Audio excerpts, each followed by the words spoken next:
Hi, today I'm talking about annoyance and disappointment in our lives.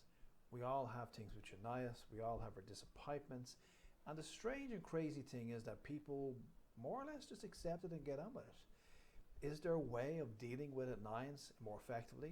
Is there a way of dealing with disappointment more effectively? Well, let's find out.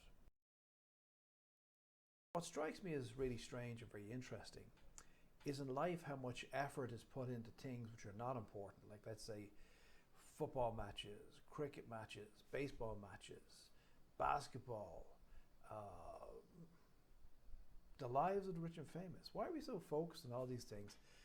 And yet the vast majority of people have a lot of issues in their life, and some of those issues are small things that just annoy them, and some are the deeper things like disappointments. And yet there's very little consensus what causes them or what we should do about them. Now,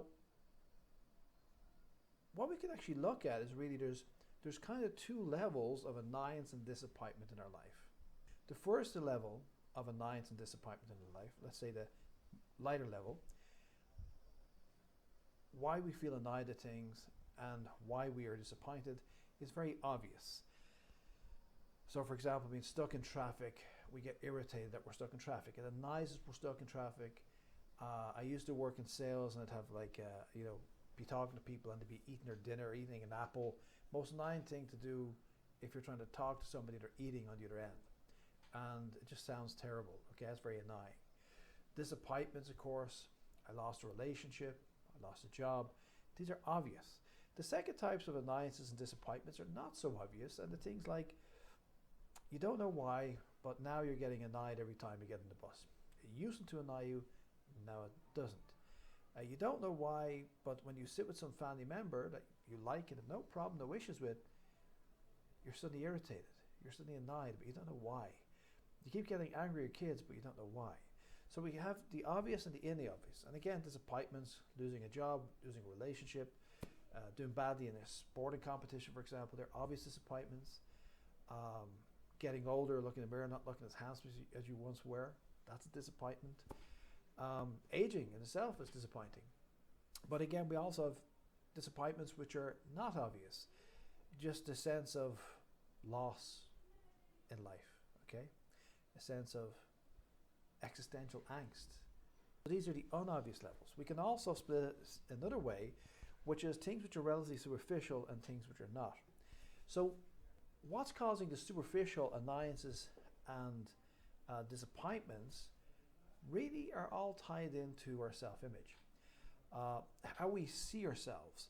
So if something goes against that self-image, it tends to annoy us or tends to disappoint us.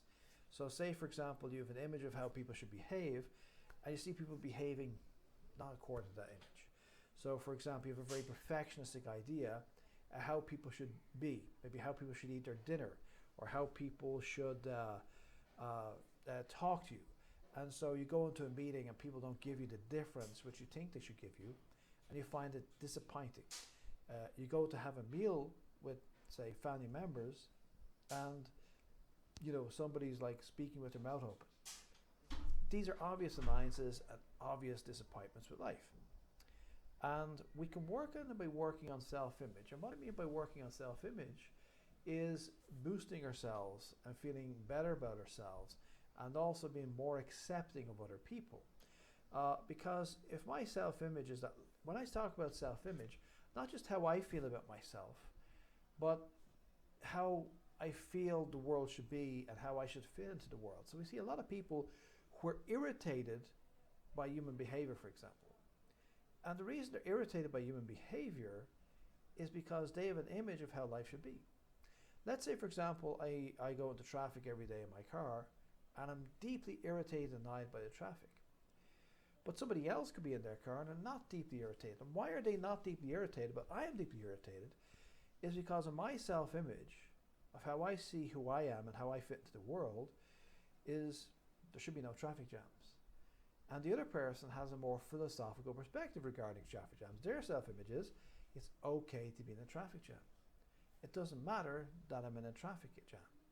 So their self-image of who they are and how they are in a traffic jam is okay. disappointing, being disappointed by other people. Somebody doesn't call you, you always call them, they don't call you, and you get disappointed. And you might say, well, what the hell has that got to do with self-image? But it's based upon the idea, why am I disappointed? I'm disappointed because I feel they should have more difference to me. Because I have a construct of how I feel I should be in society, how other people should treat me in society. And if they're not treating me in this way, I feel disappointed because I have a code and they're not following it. Now, there can be objective truth in what you're saying. Yes, they might not show difference, they might be ignorant. But why am I disappointed in them not following my value system? Why am I disappointed in, say, something like, objectively I can't do anything about, like the traffic?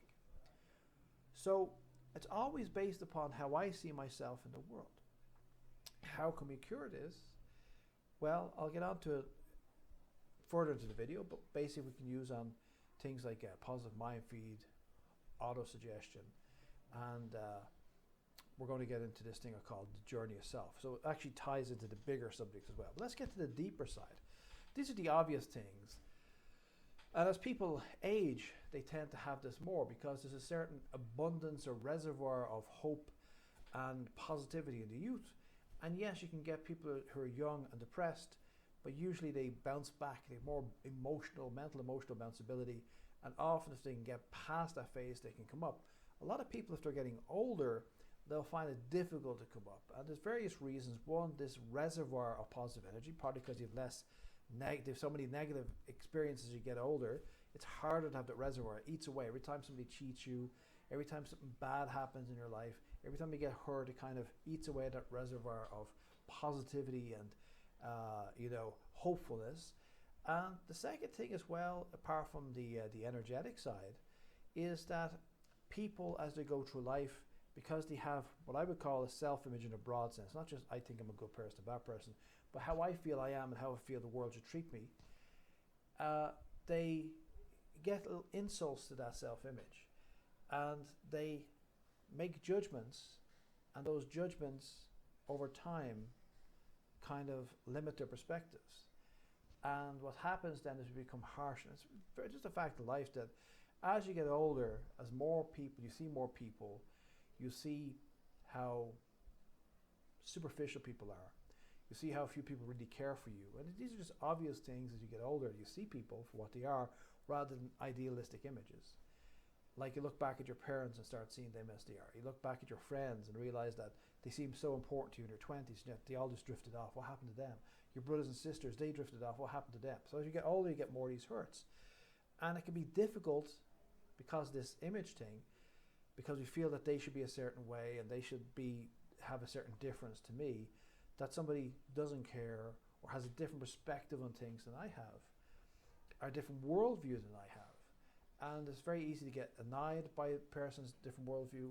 It's very easy to get disappointed by another person's worldview as well.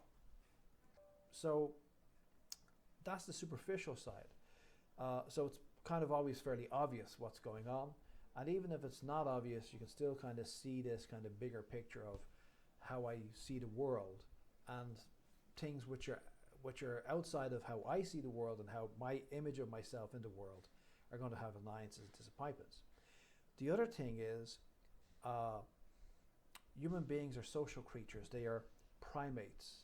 And I don't mean we're directly descended from the apes, because we're not, but they're in some way they're relatives. They are our cousins of some sort. We are primates, and we have a social structure like primates. And what that means is, if you just look at any kind of documentaries on apes and chimps and so on, the social structure matters, and having a place in the social structure. And so we need to have our place in social structure, which gets back to our self-image of how I am in my social structure, how I am in society, how I fit. And one of the reasons why we have so much existential angst these days is that people don't know where they fit. Because years ago, society was much more restrictive. There were anti-gay, anti-liberal, anti-woman, just about anything apart from fitting in. And so our society is much more relaxed, much more broader now. But the old steadiness or security of this is my religion, this is my God, this is my place in society, this is right, that's wrong, this is the way we're doing things. That's all gone now. And because of that, we're not sure where we fit. That causes a lot of angst. Again, because of our image of ourselves in society. And another factor I could add in there is judgmentalism. Human beings tend to be judgmental, and I honestly don't see, if you want to say a utopian society, it cannot exist unless we conquer judgmentalism. And if we look at Eastern philosophy, for instance, in Eastern philosophy, the heart is the mind. The mind is actually the heart. And this is just a thinking machine. And I think they've really got that right. Because we keep focusing on this is the thinking and this is the pump. Okay? And that's a very primitive way of seeing things. So the heart is your mind in the sense of your emotions. Not just, okay, you got this big lump here that does thinking, but the idea of a mental, emotional being rather than just a mental being. Because the problem is, if we just look at judgmentalism, judging mentalism, it's picking one thing and putting something else out. I like this, I don't like that. I agree with this, I don't agree with that. This is the winner, that's the failure. This is 100%, that's a 0. That's the way that mind works. It's a very useful mind. It's got us to this stage of evolution that we can do pretty well as a species. Because we can use our mind, our rational mind, to say, this is good, that's bad. Okay, I put the crops out this way last year, it didn't work, I'm going to do it this year. I invest in this year, I'm going to go, I didn't like it, I'm going to invest in that year. This helps us evolve. But if it's dominating, then it's the tail wagging the dog, because the other side, the emotional side, the intuitive side is, I feel this and I feel that. And this doesn't feel right for me, and I'm happy with this. And it doesn't have things like, I'm happy only if I have money. I'm happy only if I look good. I'm happy only if I got a big social structure. This down here is, I can be this happy because the sky is blue and I have nothing to do today. Okay? That's the heart. The two are important. The mind and the heart in balance are important. And that's a big problem. And we have to go beyond judging everything, because the judgmental mind will always criticize. That's why anytime you talk to pretty much anybody or any group of people, most of the time, 99% of the time, 99% of the people are moaning about somebody or moaning about something, and we're addicted to it. I think it's not just self-image, we're addicted to it because that's the way our mind works. Because our mind, we're addicted to the brain. We're not in tune with the heart. So the two have to balance better, so that we're not always selecting and deselecting, which is what the judgmental mind does. Now, getting into the deeper side of things, this is something which I like to call the journey of the self. So, you see, there's two ways to look at success. One way to look at success is I'll imitate other people's successful behaviors and I'll fake it till I make it. And the other way to look at success is, or leadership as well, if you want to think of leading your life and leadership, is I was born with what the person I was meant to be, and somewhere along the way I learned to not be the person I was meant to be, and I just need to unlearn all this crap that I learned to think about myself and just become who I am. Now obviously, if you watch any of the videos on my channel, you will see that I'm more of this, you are who you're meant to be, and just go find yourself. And I do have a space for this idea of copying successful behavior, like somebody's good at studying, learn how they study, somebody's good at business, learn how they do a business. Somebody has more confidence, maybe copy how they are. So to fake it to make it is good to a degree. But if that's all you're focused upon, you will have worldly success, but you'll never be happy inside. See, the only way you can be happy inside is this other side, which is be who you're meant to be. And this is where we get to the deeper thing. When we're not sure why we're annoyed, we're not sure why we're disappointed. And yes, it might have something to do with self-image and how I fit in the world socially, because especially society, we tend to judge ourselves. And if we feel we're not fitting in socially, we will tend to feel ostracized. So fitting in socially is a very big thing, and with our image. So we want to fit in socially. We want to feel that people are giving us the difference that we feel according to our value system and our way of judging things, that we're being given the deference that we should get, and we're given the treatment we should get, and people should have the values that we feel in society that that they should have and we should have. So this social structure, social strata, fitting into a social image, and where I fit in. That's very important. But the deeper level also is, if you're living a life that's not in a tune, not in accord with who you are inside, you're not going to be happy. And a lot of us are pursuing a life that's not really us. I mean, I did this for about 20 years. I was doing all sorts of sales sort of jobs because I wanted money. I didn't know anything beyond that. And it wasn't really me, and I wasn't really happy. Doing what I do today, I feel much more happy because this is basically what I do. Both here and then outside of here in my daily work, this is the work I do. So we have to do things which are in tune with who we are, the real self, the true self, which is who you are deep inside. And this is where you have to find out by yourself. So I like to call it the journey of self, or the journey into self, which is finding out what makes me work, what makes me happy as a person, and working through those conflicts. Because if it's a deeper existential crisis, like an annoyance but you don't know why, and it seems to deeply affect you, with disappointment which seems into the core of your soul, you feel like you're tired, like life is not worth living, and you don't know why, and you feel so sad all the time, and you feel disappointed, deeply disappointed with life, you're getting into this core, and this core self is being left somewhere, you see, because you could be so busy living a certain life, and yet the true self is in the corner like some anorexic starving to death. You're not giving your true desires. And I've said this in another video. You have, what I feel is, you have superficial desires, which are things you learn to like because other people like them, or you've, again, the self-image where you think you fit in. And then you have true desires, which is your heart's desire, who you're really meant to be, what you're supposed to be doing. And as long as you're not dealing with this, you're going to have a problem. A second side as well is, we tend to get traumatized very easily, and you could have traumas in life and they're not what dealt with, okay?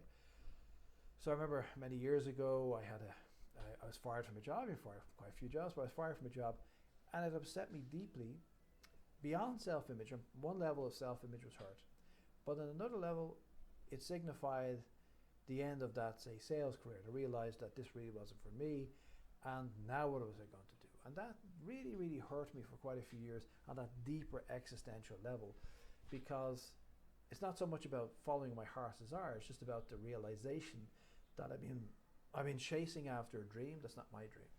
I've been spending quite a few years pursuing a life that's not my life. And that hurts deeply, okay? So how do we fix all this annoyance and disappointment? And another question is, why does nobody bother with this stuff? Why is nobody bothered trying to fix these things? I mean, so many people are held back in some way by annoyances and disappointment, and a small minority of people really have a tough life because of annoyances and disappointment, really irritating them or depressing them or whatever. It's amazing our society, we don't try to address this, and I feel the reason why we don't address this as society is that nobody really understands why, and it's kind of like, well, you know, one of these things, because for each person it's going to be different, because we're all different inside. So just to wrap it up, let's get to the solutions. The first thing is, for more superficial stuff, it's self-image. And self-image, on one side, we tend to think self of making, feeling good about myself, having self-esteem. But self-image is also being philosophical about life, and realizing that everybody doesn't have my value system, everybody doesn't think the way I think about the world. And why am I getting upset by things like the traffic? I can't change the traffic. Or if somebody else has bad manners, why am I getting disappointment? Okay, so how do we deal with that? One way we can deal with that is autosuggestion. Emile Q, his book, 1922, his famous book. Self-mastery through conscious autosuggestion is very good. Autosuggestion is basically using positive phrases to change how you think about things, and it's basically an effort to reprogram the mind. The idea that you've got conscious mind, subconscious mind. Subconscious mind holds your beliefs and your habits and your feelings, and we need to reprogram it if our thinking is negative. It should be in the present moment, and it should be positive and upbeat. So nothing like, you know, in future I won't feel so irritated by the traffic. Instead, it's something like, the traffic is not bothering me. Every day I'm finding it easier and easier to go to my work and not be bothered by the traffic. Something like that. Okay, very positive, upbeat, always in the present tense. We can also add to that mind feed. A mind feed is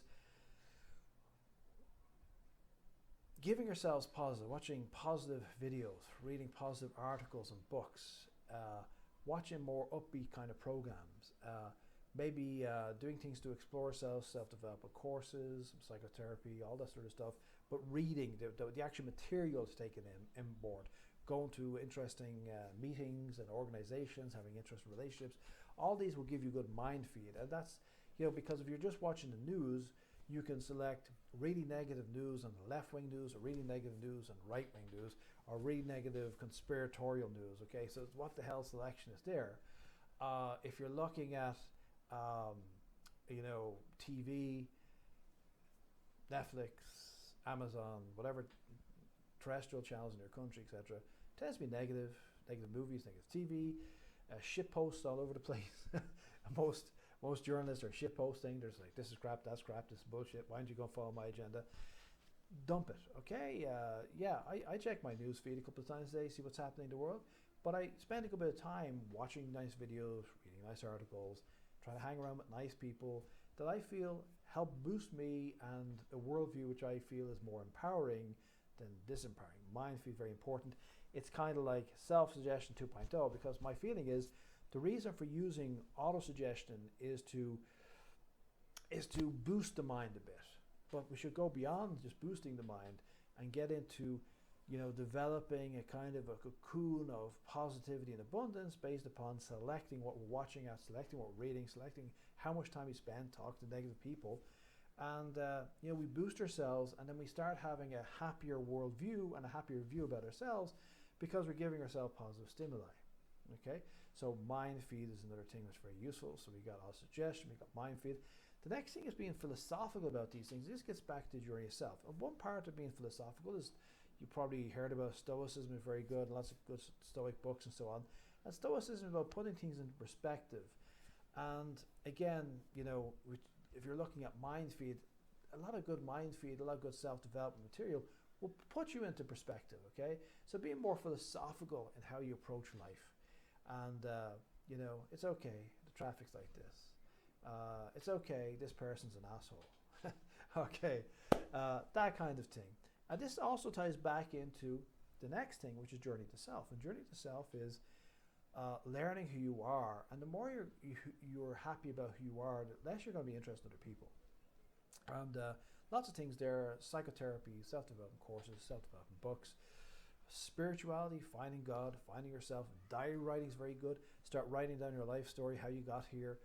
Write down how you're getting on, your issues, trying to find out what your traumas are, trying to work through your traumas, self-help groups, support groups, developing a network of supportive people that will help you in your journey. All this stuff is journey to self. Now, there's a short game and there's a long game. The short game is positive suggestion,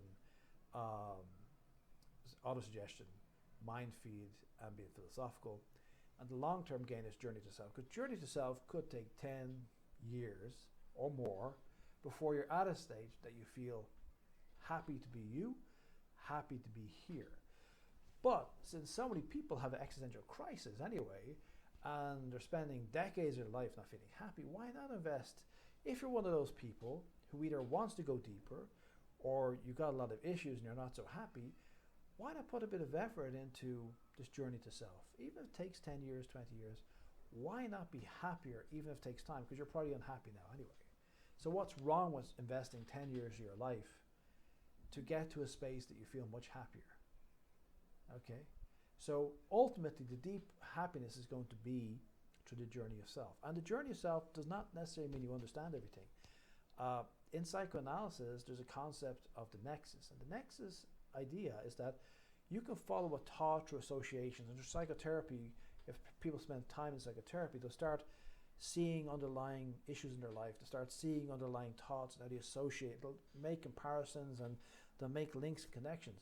But there's a certain point at which you get to a nexus point, a point at which you can't go below that, because it would appear the subconscious mind, you can go so far and then you can't go beyond that. But the interesting thing is, although you get to a certain stage where your conscious mind can't understand, there's another level deep within the subconscious mind where you don't have to understand. So actually the most important thing is not that we understand everything, but that we rejig things so the balance comes back and we feel happy. So what I mean here is that You will only understand your issues to a certain degree. You'll never fully solve the mystery of who you are. There's always a gap. There's always a pause.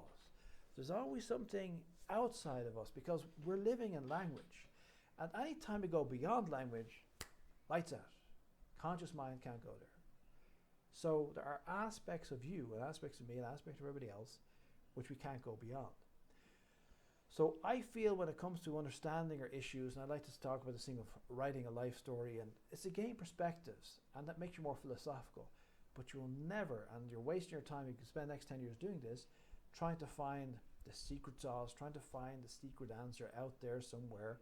You know, in the movie is always a trope, you know, I'm going to find myself, and the guy drives a car. You can drive that car anywhere you like. Human beings have explored the oceans, the seas, the mountains, the tropics, the moon, space, other planets. You have to explore in here, okay? That's the only happiness in exploring in here, but you'll only get answers to a certain degree. However, beyond this, even though your conscious mind doesn't fully understand the issues, you can actually get a resolution because of an integration. The reason why you have, or anybody has, existential angst causing things like a big depression or a lot of anxiety in your life or a general unhappiness, something holding you back, is there's a lack of integration, okay? So what we're doing is when we're finding who we really are, we're starting to integrate ourselves, okay? So that's the whole idea, integration. And integration creates kind of unity. Yoga means unity, by the way, or oneness. And we're doing a kind of yoga on ourselves, okay? We're becoming who we're meant to be. And as we integrate, we become happier and more satisfied. So the reason why you're not so happy is you're disintegrated at some level. At some level, there is a disintegration, a lack of integration, okay? So we have to integrate to some degree. But our conscious knowing only goes so far.